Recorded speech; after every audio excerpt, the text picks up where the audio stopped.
YouTube நேயர்களுக்கு எனது அன்பான வணக்கம். இன்றைக்கு காணொளியில் நாம் ஒரு சங்ககால பெண்பார் புலவரை பற்றி தான் பார்க்க போகிறோம். அவருடைய பெயர் ஒக்கூர் மாசாத்தியார் அப்படிங்கிறது தான் அவருடைய பெயர்.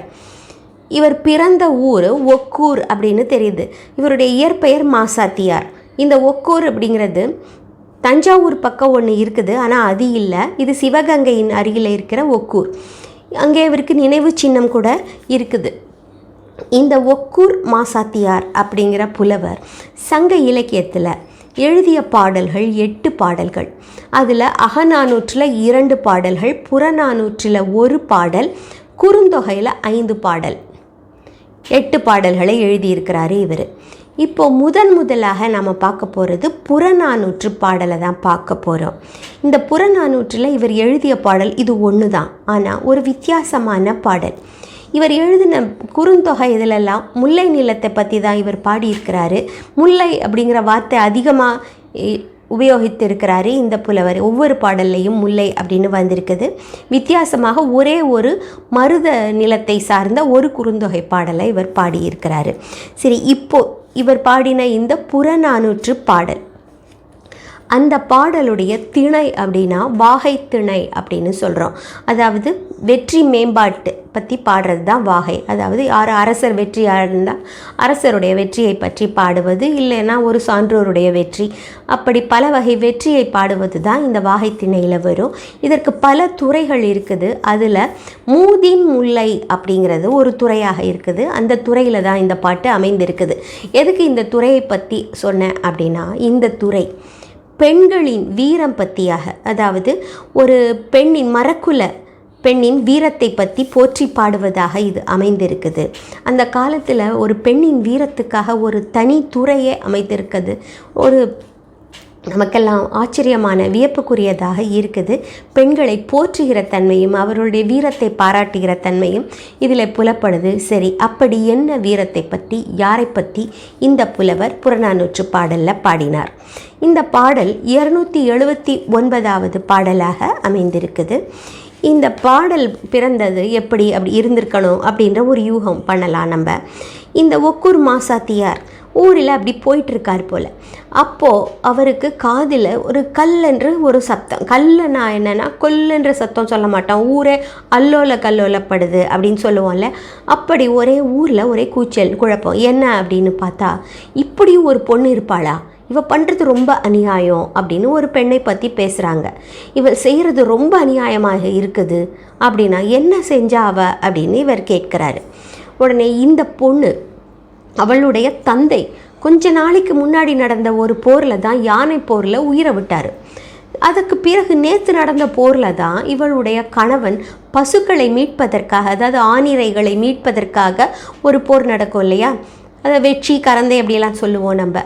அப்படி நடந்த ஒரு போரில் அதில் இறந்தான் இவளுடைய கணவன். சரி, 2 பேர் இறந்துட்டாங்க. இப்போது போர் சத்தம் தான் செருப்பறை ஒலிக்கிறது.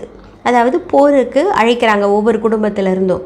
அப்போது இந்த பெண் தன்னுடைய குடும்பத்தில் இருக்கிற ஒரு பச்சிளம் பாலகனான தன்னுடைய மகனை அழைத்து போருக்கு அனுப்புகிறாளாம். இதை பற்றி தான் அந்த ஊரில் இவ பண்ணுறது என்ன ஒரு நியாயம்னு அவளை வசைப்பாடி கொண்டு இருக்கிறாங்க. இந்த புலவர் இந்த பாட்டை எழுதும் பொழுது அவளை வஞ்சகமாக சொல்லுவது போல புகழ்வதாக அமைந்திருக்குது. பாட்டை பார்க்கலாம். கெடுக சிந்தை கடிது இவள் துணிவே, மூதின் மகளிர் ஆதல் தகுமே, மேல்நாள் உற்ற செருவில் இவள் தன்னை யானை அறிந்து களத்து ஒளிந்தனனே. இங்கே கெடுக சிந்தை, இவளுடைய மனமானது கெட்டுப்போச்சு, கெட்டு விடட்டும் அப்படிங்கிறாங்க. இவளுடைய எண்ணம் அழியட்டும், இப்படி இந்த மாதிரி செய்யக்கூடாது, இவளுடைய எண்ணம் அழியட்டும். கடிது இவள் துணிவே, இவளுடைய துணிச்சல் ரொம்ப கடுமையாக இருக்குது. மூதின் மகளிர் ஆதல் தகுமே. மூதின் மகளிர் அப்படின்னா, மூது அப்படின்னா வயசான அப்படின்னு அர்த்தம் இல்லை, தொன்மையான மரக்குலத்து மகள் அப்படின்னு பேர். மூதின் மகளிர் மரக்குலத்தை சார்ந்த மகள் அப்படின்னு, அப்படிப்பட்ட மரக்குலத்தின் பெருமைக்கு உரியவள் இவளை மூதின் மகளிர் ஆதல் தகுமே, இவளை அப்படி சொன்னால் அதற்கு இவள் தகுதியானவள் அப்படின்னு சொல்கிறாரு புலவர். மேல்நாள் உற்ற செருவில் அப்படின்னா, மேல்நாள் அப்படின்னா என்ன அர்த்தம் அப்படின்னா, இப்போ நம்ம முன்னாள் அப்படின்னு சொல்கிறோம்ல, முன்னாள் மந்திரி அப்படின்னா எக்ஸ் மினிஸ்டர் அப்படின்னு சொல்கிறோம்ல, இங்கே எக்ஸ் அதாவது சில காலத்துக்கு முன்னாடி. மேல் நாள் அப்படின்னா சில காலத்திற்கு முன்னாடி உற்ற செருவில் நடந்த ஒரு போரிலே இவளுடைய சகோதரன், தன் ஐ அப்படின்னா தன்னுடைய தலைவன் அப்படின்னு பொருள்படுது. சில உரையில் தந்தை அப்படின்னு போட்டிருக்கிறாங்க, சில பேர் தமையன் அப்படின்னு போட்டிருக்கிறாங்க. அவங்க யானை எறிந்து களத்து ஒளிந்தனனே, யானை போரில் யானையை எறிந்து அப்படின்னா யானையை வென்று களத்து ஒளிந்தனனே, அந்த போர்க்களத்திலேயே இறந்து போயிட்டானா இவளுடைய சகோதரன், நம்ம சகோதரன் வச்சுக்கலாம். நெருநல் உற்ற செருவிற்கு இவள் கொழுநன் பெருநிறை விளங்கி ஆண்டு பட்டனனே. நெருநல் அப்படின்னா நேற்று, நெருநல் என்றால் நேற்று. அப்போ நடந்த போரில் உற்ற செருவிற்கு அப்போ நடந்த போரிலே இவள் கொழுநன் அப்படின்னா கணவன் அப்படின்னு பொருள். கொழுநன் பெருநிறை விளங்கி அப்படின்னா பெரிய மந்தை, அதாவது ஆட்டு நிறை என்ற கூட்டம், அதை விளங்கி ஆண்டு பட்டனே, அதை மீட்க அதுக்காக நடந்த போரிலேயே இறந்துட்டானா, ஆண்டு பட்டனனே. இன்றும் செருப்பறை கேட்டு விருப்புற்று மயங்கி, இன்றைக்கும் செருப்பறை கேட்டு, செருப்பறை அப்படின்னா செருப்பு அடி கிடையாது, செரு என்றால் போர், பறை அப்படின்னு போர்ப்பறை சத்தம் கேட்குது. வீட்டுக்கு ஒருத்தங்க போருக்கு வரலாம் அப்படின்னு சொல்லிட்டு போர்ப்பறை முழங்குது வெளியில், ஆனால் அடிச்சுக்கிட்டே போவாங்க போர்ப்பறையை. அதை கேட்டுட்டு இவள் விருப்புற்று மயங்கி, தன் வீட்டில் யாருமே இல்லை, வேறு ஆண்மகன் போருக்கு செல்லக்கூடியவன் இல்லை, அதனால் விருப்புற்று மயங்கி, ஆனாலும் அந்த போருக்கு செல்லக்கூடிய தன்னுடைய நாட்டை காக்க வேண்டிய வீரம் மிகுந்தவளாக இந்த பெண் இருக்கிறாள். வேல் கை கொடுத்து, தன்னுடைய மகனை அழைத்து அவனுடைய கையிலே வேலை கொடுத்து, விரித்து உடி, வெண்மையான ஆடையை விரித்து அவனுக்கு உடுத்து, பாருமயிர் குடுமி எண்ணெய் நீவி, சின்னஞ்சிறு பாலகன், தலையை கூட அவனுக்கு வாரிக்கொள்ள தெரியாத ஒரு பாலகன், அவனுடைய பாருமயிர் குடுமி அப்படின்னா விரித்த தலைமுடியில் எண்ணெய் தேய்த்து நீவி, ஒரு மகன் அல்லது இல்லோள், அந்த ஒரு மகன் தான் அவளுக்கு இருக்கிறான், வேற யாரும் இல்லை, உறவு என்று சொல்லிக்கொள்வதற்கு அவளுக்கு யாரும் இல்லை, அந்த ஒரு மகன்தான். ஒரு மகன் அல்லது இல்லோள் செருமுகம் நோக்கி செல்க என விடுமே, போர்முகத்தை பார்த்து போ அப்படின்னு அவனை அனுப்பியிருக்கா அப்படின்னு சொல்ல. இங்கே இவளுடைய வீரத்தை பற்றி புகழ்ந்து இந்த புலவர் பாடுறாரு. இது என்ன பைத்தியக்காரத்தனம், ஒரு சின்னஞ்சிறு குழந்தை போர்க்களத்துக்கு அனுப்பப்படுறானே அப்படின்னு தான் நம்மளுக்கெல்லாம் ரத்தம் கொதிக்கும், இரக்கம் வரும் அந்த பையன் மேலே. ஆனால் அவங்களுடைய வீரம் சொல்லப்பட்டிருக்கே இங்கே. ஆனால் வீரம் என்பது ஒரு சமூகத்துக்கு தேவையா அப்படின்னு யோசிக்கும் பொழுது ஒருத்தனை யோசித்து பாருங்கள். ஒருத்தன் ரொம்ப உத்தமமான நல்ல உயர்ந்த குணங்கள் உள்ள ஒரு மனிதன் இருக்கிறான், ஆனால் அவன் கோழையாக இருந்தால் என்ன ஆகும்? அவன் தன்னுடைய நல்ல தன்மையை எல்லாம் யாருக்கு பயந்தோ இழந்து விடுவான் ஒரு நாள் நிச்சயமாக. அவன் வீரமற்றவனாக இருந்தால் அவன் நல்ல தன்மையை அவனால் காப்பாற்றி கொள்ளவே முடியாது என்பது திண்ணம். சரி, அப்படின்னா அதுக்காக அவனுக்கு வீரம் வேணும். ஆனால் வீரம் வேணும் அப்படின்னா அதற்கு என்ன திறமையெல்லாம் வேணுமா? ஒருத்தன் வில் போரில் வாழ் போரில் இதெல்லாம் சிறந்தவனாக இருந்தால் தான் வீரமுடையவனா அப்படின்னா இல்லை. ஏன்னா இதில் சொல்லப்படுகிற சின்னஞ்சிறு பாலகனுக்கு வீரம் இருக்குது, ஆனால் திறன் கிடையாது. அவனுக்கு போர்முகத்தை பற்றி அறிய மாட்டான், வேலை எப்படி அவன் பாய்ச்சுவது அப்படிங்கிற திறமையெல்லாம் அவனுக்கு இருந்திருக்காது. ஆனால் ஒன்று மட்டும் இருந்திருக்கும், அவன் அன்னை கொடுத்த மன உறுதி. அந்த மன உறுதியைத்தான் வீரம் அப்படின்னு சொல்கிறோம். ஏன்னா மன உறுதி இருக்கிறவனுடைய நல்ல தன்மையை எவரும் அழிக்க முடியாது. அதுதான் வீரம் கட்டாயம் ஒரு சமூகத்துக்கு தேவை அப்படிங்கிறது. ஏன்னா ஒரு தனக்கு முன்னால் நடக்கிற ஒரு தீமையை அழிக்கணும் அப்படின்னா ஒருவனுக்கு மன உறுதி வேணும். முதல்ல அவனுக்கு திறமை இருக்கிறதோ இல்லையோ மன உறுதி கட்டாயம் தேவைப்படுது. அதைத்தான் இந்த பாடல், புறநானூற்று பாடல் குறிப்பிடுது. அதை ஒரு பெண்ணின் வீரத்தை ஒரு பெண்ணே அழகாக பாடலில் வடித்திருக்கிறாரு இந்த ஒக்கூர் மாசாத்தியார். சரி, இதுதான் புறநானூற்று. இவர் புறம் சார்ந்த பாடல் இது ஒன்று தான் இவர் பாடினதில். குறுந்தொகை அப்படிங்கிறதுல இவர் 5 பாடல்கள் பாடியிருக்கிறாரு அப்படின்னு சொன்னேன். அது எல்லாமே அகம் சார்ந்த பாடல். அதில் 126வது பாடலை ஏற்கனவே நான் காணொளியில் போட்டுட்டேன், அதனால் அதை பற்றி நான் சொல்லலை.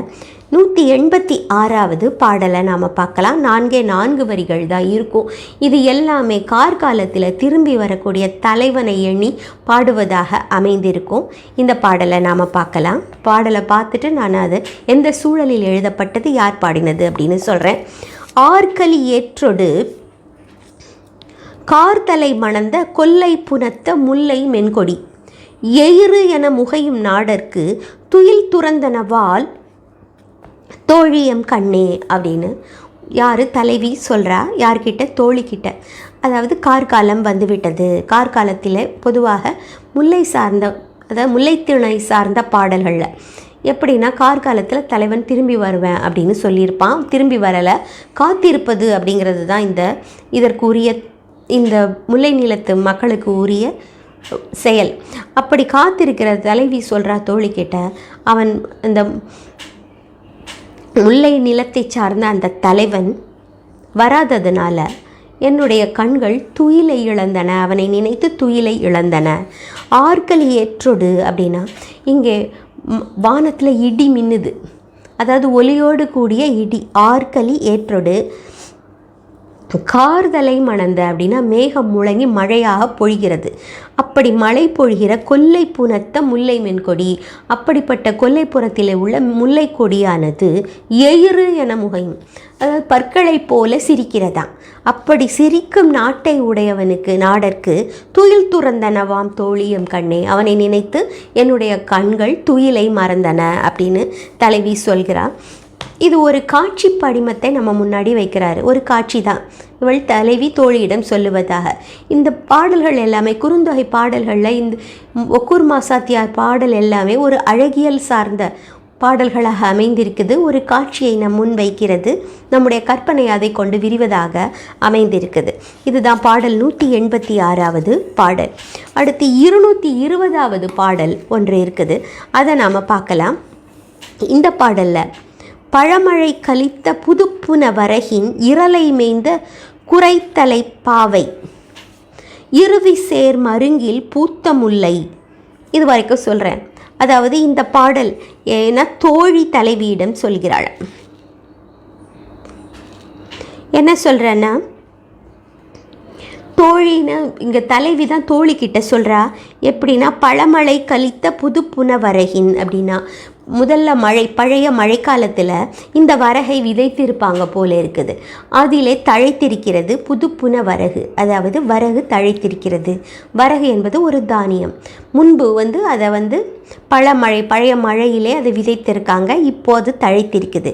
அதில் இரலை மேய்ந்த குறைத்தலை பாவை அப்படின்னா அதை கதிர்களாக அறுத்து வச்சிருக்கிறாங்க. அதில் அந்த தாள் இருக்குதுல்ல, அது அந்த வரகின் தாள், அதில் இலையோடு கூடியதாக இருக்கும். அதைத்தான் இங்கே குறைத்தலை பாவை அப்படின்னு குறிப்பிடுறாங்க. அதை இருவி அப்படிங்கிறது இந்த வரகை குறிக்குது. இருவு சேர் மருங்கில் பூத்த முல்லை, அதோடு சேர்ந்து பூத்த முல்லை பூக்களும் அதோடு பூத்திருக்குது. வெறுகு சிரித்தன்ன பசுவி வெண்பிணி, வெறுகு அப்படிங்கிறது ஒரு காட்டுப்பூனை. அந்த முல்லைக்கொடி பூத்து சிரிப்பது எப்படி இருக்குதுன்னா ஒரு காட்டுப்பூனை சிரிப்பது போல இருக்குதான். வெறுகு சிரித்தன்ன பசுவி மென்பிணி, அதாவது பசுமையான, வி என்றால் மலர், மென்பிணி அப்படிங்கிறது இந்த முல்லை அரும்பை குறிக்குது. குறுமுகை அவிழ்ந்த நறுமலர் புறவின், அப்பொழுது தான் அது முகை அவிழ்ந்து மலர்ந்து இருக்குது. மலர்ந்து நறுமணம் பரப்புகின்ற அந்த புறவின் அப்படின்னா அந்த நிலத்தின் வண்டு சூழ் மாலையும் வாரார். வண்டுகள் அதை சூழ்ந்து கொண்டு ரீங்காரமிட்டு கொண்டிருக்கிறது. அப்பையும் அவர் வரலை. கண்டிசின் தோழி பொருள் பிரிந்தோரே, தோழி பார்த்தாயா, பொருள் தேடுவதற்காக என்னை விட்டு பிரிந்து சென்றவர் இன்னும் வரலை அப்படின்னு தலைவி தோழியிடம் சொல்லுவதாக இந்த பாடல் அமைந்திருக்குது. இந்த பாடலில் சொல்லப்படுற கருத்து என்னவோ, அவன் இன்னும் வரலை, அவ்வளோதான். ஆனால் இவள் காட்டுகிற காட்சி அழகியல் சார்ந்து நம்ம முன்னாடி ஒரு முல்லை நிலத்தையும் அதிலே முல்லைப்பூக்கள் விரிந்து அழகாக முகையவிழ்ந்து சிரிப்பதையும், அதுவும் எப்படின்னா ஒரு காட்டுப்பூனை சிரிப்பதைப் போல இருக்குதா.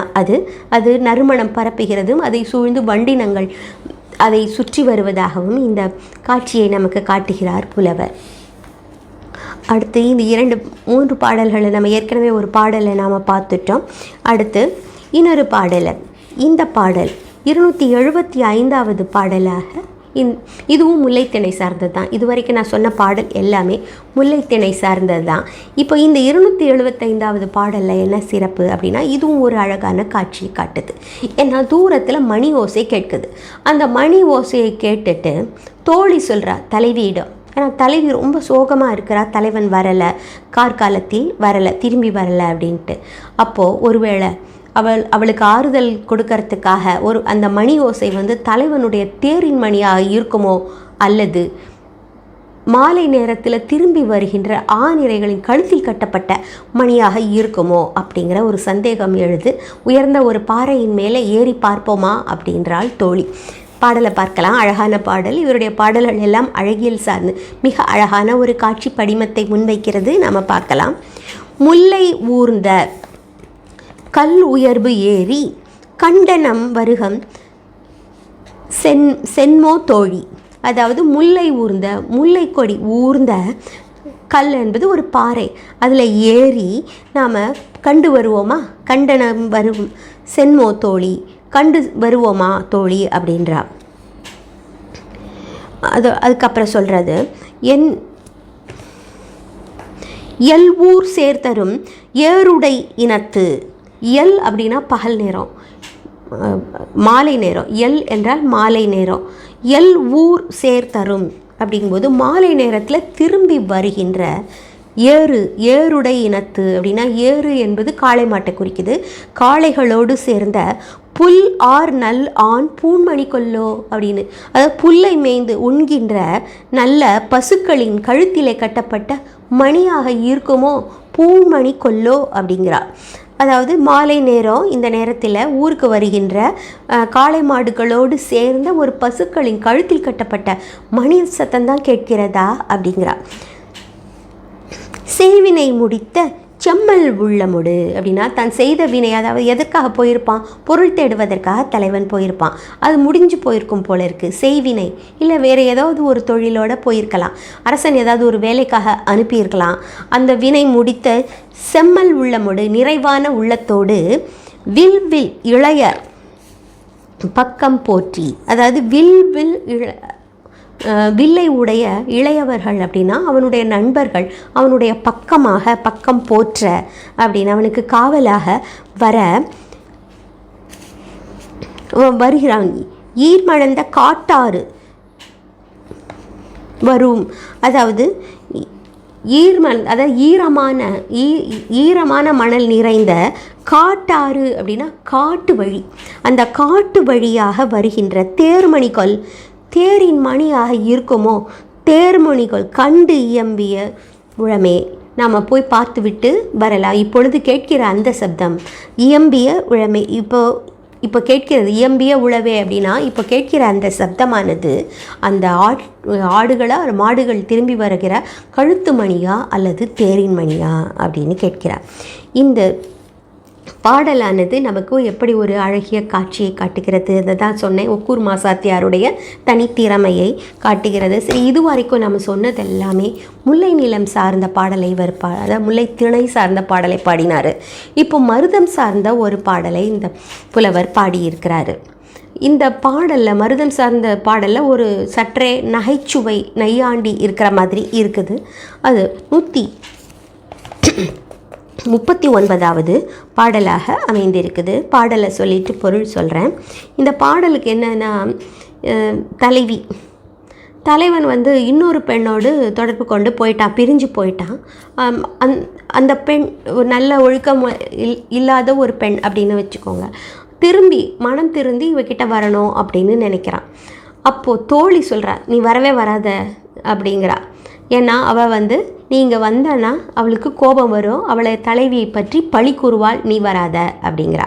இதில் சில உரைகளில் என்ன சொல்லப்பட்டிருக்கு, ஊரார் அலர் உரைப்பர், அதனால் வராத அப்படின்னு சொல்கிற மாதிரி இருக்குது. பாட்டை நாம் பார்க்கலாம். மனை உரை கோழி குறுங்கால் பேடை, வேலி வெறுகினம் மாலை உற்றன. இல்லை மனை ஊரை கோழினா வீட்டிலே வளர்க்கப்படுகிற கோழி. குறுங்கால் பேடை, குறுகிய கால்களை உடைய பெட்டை கோழி அது. வேலி வெறுகினம் மாலை உற்றன, அதை சாயங்கால நேரத்தில் மாலை நேரத்தில் அந்த வெறுகு வந்துடும் அப்படின்னு பயந்து. மாலை உற்றனா அந்த வெறுகு அப்படிங்கிறது காட்டுப்பூனை. அந்த காட்டுப்பூனை வேலி பக்கம் வந்துடும் அப்படின்னு அந்த கோழியானது என்ன பண்ணுதான், புகுமிடன் அறியாது தொகுபுடன் குழிய. எங்கே போய் மறைகிறது, அதுக்கிட்டேருந்து தப்பிக்கணும், அது வந்தால் தனக்கு தீங்கு, தன்னுடைய குஞ்சுகளுக்கெல்லாம் தீங்கு அப்படின்ட்டு புகுமிடம் அறியாது இங்கேயும் அங்கேயும் ஓடிக்கொண்டு இருக்குதான் எது இந்த கோழி. அதுவும் தொகுபுடன் குழிய, தன்னுடைய கூட்டத்தோடு. எப்படி அப்படின்னா, பைதர் பிள்ளை கிளை பயிர்ந்தாங்கு அப்படின்னா அதனுடைய குஞ்சுகள் இருக்குதுல்ல, அந்த குஞ்சுகளையும் கூப்பிட்டு கொண்டு அதோடு சேர்ந்து ஒளியறதுக்காக இடத்த பார்க்குமா எது அந்த கோழி. அப்போ ஒரு சப்தம் எழுப்போம்ல, இன்னாது இசைக்கும் அம்பலோடு ஒரு கூச்சல் எழும். அதாவது அது கேன்னு அந்த குஞ்சுகளை ஒரு வித கியாக்கியான்னு கத்திட்டு இதுவும் இது பண்ண அந்த கூச்சலை போல் யார் வாரல் அப்படின்னு நீங்கள் வராத. அந்த கூச்சல் யார் போடுவாங்கன்னா இவனுடைய அதாவது பரத்தை அப்படின்னு சொல்லப்படுகிற இன்னொரு பெண்ணோட தொடர்பு கொண்டிருக்கிறான் தலைவன். அப்படி அவள் பழி கூறுவாள் தலைவி பேரில், இப்படிப்பட்ட கூச்சலை இடுவாள். அதனால் வாரல் வாழியர் ஐய என் தெருவே, இந்த தெரு பக்கமே வராத அப்படின்னு தோழியே சொல்லிடுறான். அவன் வாயில் மறுத்தது அப்படிங்கிறது கீழே வருது. இது அதாவது அவன் மன்னிப்பு கேட்டு வர தோழி வாயில் மறுத்தது அப்படிங்கிறது தான். இந்த பக்கமே வராதுன்னா ஊரார் பழி உரைப்பார்கள். அதாவது அவன் ஊரார் இதை பற்றி பேசுவாங்க, அதனால் நீ வராத அப்படின்னு சொல்கிற மாதிரியும் சில உரையில் குறிப்பிடப்பட்டிருக்குது. இது ஒன்று தான் மருதம் சார்ந்து எழுதப்பட்ட பாடல். இப்போது 2 பாடல்களை நான் அகநானூற்றில் இந்த புலவர் பாடிய 2 பாடல்களை நான் இப்போ சொல்லலை. அது பிறிதொரு சமயம் நான் சொல்கிறேன். ஏன்னா அகநானூரை நம்ம இன்னும் அறிமுகமாகவே பார்க்கல, அதனால் பிறிதொரு சமயம் சொல்கிறேன். இன்றைக்கு நாம் ஒக்கூர் மாசாத்தியார் என்கிற சங்ககால தமிழ் பெண்பார் புலவரை பற்றி பார்த்தோம். நாம் மேலும் தமிழோடு பயணம் செய்யலாம். வணக்கம், நன்றி, ராஜி.